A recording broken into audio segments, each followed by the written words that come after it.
Hello అండి. మీనరాశి వారికి వారం ఎలా ఉండబోతుంది? యూనివర్స్ నుంచి ఎలాంటి మెసేజెస్ అండ్ గైడెన్స్ మీరు రిసీవ్ చేసుకోబోతున్నారు అనేది ఈ రీడింగ్‌లో చూద్దామండి.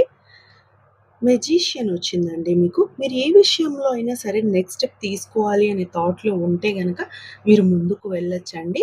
మీకు నెక్స్ట్ స్టెప్ తీసుకోవడానికి కావాల్సిన స్కిల్స్ అన్నీ మీతో ఉన్నాయండి. బట్ మీరు వాటిని గుర్తించాల్సిన అవసరం అయితే ఉందండి.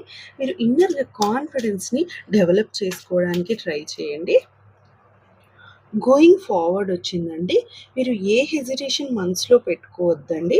మీకున్న ఆపర్చునిటీస్‌ని యూజ్ చేసుకుంటూ ముందుకు వెళ్ళడానికి ట్రై చేయండి. ఓవరాల్‌గా ఈ వీక్ పీరియడ్ అయితే మీకు బావుందండి. మీ స్కిల్స్‌ని మీరు గుర్తించడానికి ట్రై చేయండి. మీరు ఆ స్కిల్స్‌ని యూజ్ చేసుకొని మీరు ముందుకు వెళ్ళడానికి ట్రై చేయండి మీ లైఫ్‌లో. ఎవరికైనా పర్సనల్ రీడింగ్ కావాలి అని అనుకుంటే గనక డిస్క్రిప్షన్‌లో నేను డీటెయిల్స్ మెన్షన్ చేశాను. ఒకసారి వెళ్లి క్లియర్‌గా చదువుకొని మీకన్నీ ఓకే అవుతే గనక మీరు నన్ను కాంటాక్ట్ అవ్వచ్చండి. మీకు కనుక నా రీడింగ్ నచ్చితే do like, comment and subscribe అండి. Thank you.